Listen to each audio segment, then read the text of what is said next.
If you're an intellectualizer, you probably really struggle to process your emotions. Everyone tells you to just feel it.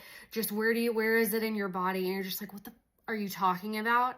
So I'm going to tell you exactly how to process your emotions using your intellectual capabilities as a strength and as a way to get there. Because there's nothing wrong with you. No one taught you how to do this, and that's the only reason that you're stuck. My name's Kate. I'm a marriage and family therapist. I help people restore their relationships, and intellectualizing specifically is what prevents you from connecting in the relationship with yourself and with other people. So what I'm going to show you is how to actually process the emotions with yourself first. Use my acronym BEND.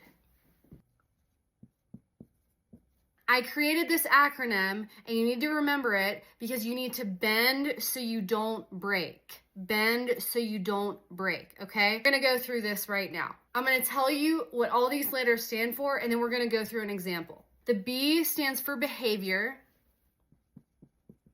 The E stands for emotions. The N stands for needs. And the D stands for desires.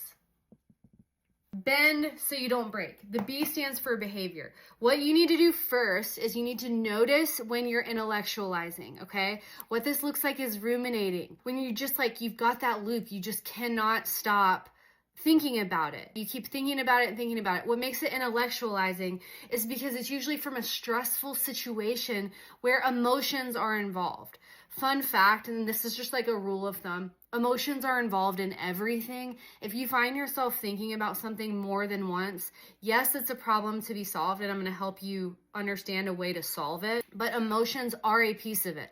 I don't care how logical you are. I don't care how functional you are. I don't care how successful you are in your life. Everybody has emotions, and you were just not taught how to process them. And that's why you're so disconnected with other people and with yourself from a physical standpoint. Maybe you have an autoimmune disease. Maybe you struggle with substance abuse. Maybe you struggle with anxiety, depression, mood disorders. Those are all issues that stem from internalized emotions. And that's why intellectualizing is a problem. Intellectualizing is when you're only thinking about something, you're not feeling anything, you're not listening to your intuition or your gut, and you're not meeting your needs and your desires, and so you're just not processing it in a holistic way. You're just up here. Anyway, the first thing to do is be aware of this unwanted behavior. All unwanted behavior comes from unmet needs, okay? All unwanted behavior, intellectualizing, comes from unmet needs. The way that you get there is by asking yourself and figuring out what your emotional experience is. That's gonna be what points you to your needs and your desires that you're not getting. The first part of this to do, when you notice the behavior, when you're aware of the behavior, first of all, awareness is a whole step in and of itself. So when you're going through your day, you notice yourself ruminating, that awareness is gonna come with time, and this is what you do. So you've noticed the behavior. Now the first thing to do after you notice it is to ask yourself what happened, okay? What is the situation you're ruminating about? So you're putting the behavior in context. If you find yourself ruminating on the couch, you have to ask yourself, okay, when did this start? When did my even desire to do this start? Oh, it started after I had that call with my boss. Oh, it started in after this situation. How long have I been doing it? How much do I want to stay on the couch? How much do I want to keep thinking about this? So you're putting this in context. Now, what's going to be really difficult if you intellectualize is it's going to be really hard to know what you even feel in the situation.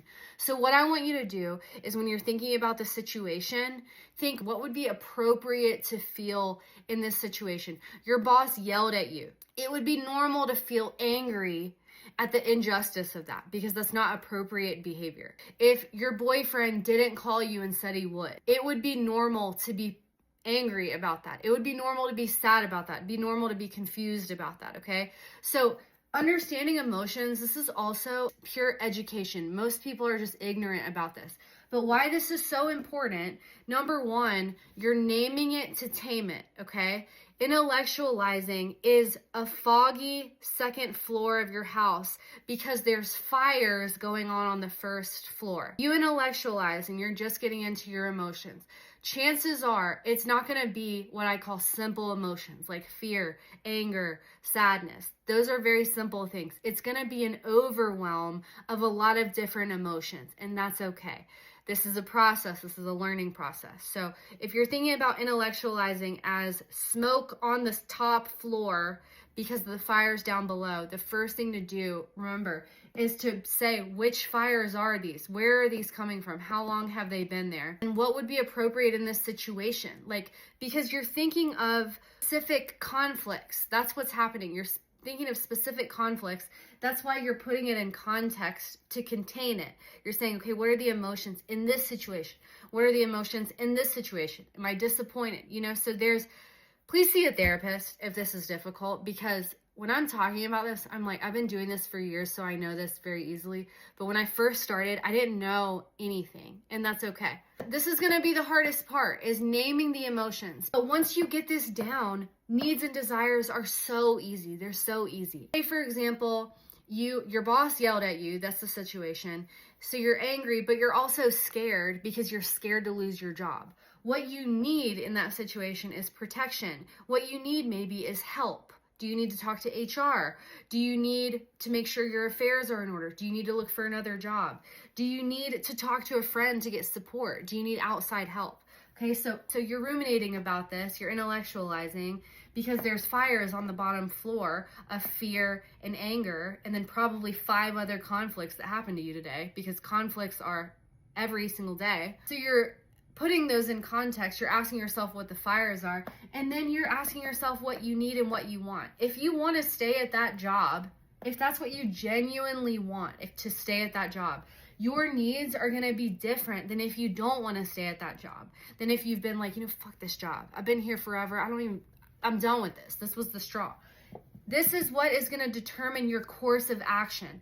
Emotions are your body's physical response to your environment, and they're there to help you problem solve what you need.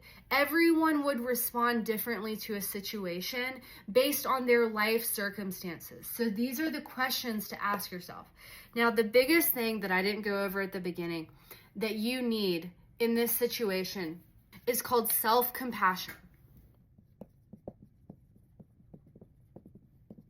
As an intellectualizer, you probably look down on people that have emotions and that express them, that cry, that get stuck. You probably have all these beliefs in your head that doing those things is not okay, that you'll be lesser than if you do those things.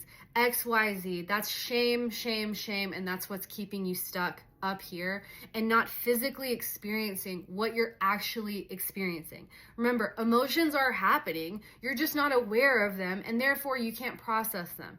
The other thing about this behavior and emotions, they're physical, they're in your body. Unwanted behavior shows you that there's something going on in your body. That's the other B, okay? Emotions are somatic. They are physical. They just are. This is just the intellectual process of processing them so that you can get everything that you need and you want. But self-compassion is the way to do it, because if you're not validating yourself the whole time in this process, if you're not like, yeah, it makes sense you're pissed. Makes sense. Makes sense that you're really sad. You've loved this job. Makes sense that you're disappointed. You've never expected this before. So if you're not validating yourself, your body is not going to calm down, okay? If you keep jumping up to up here, which you probably are, there's a way to do this that's not intellectualizing.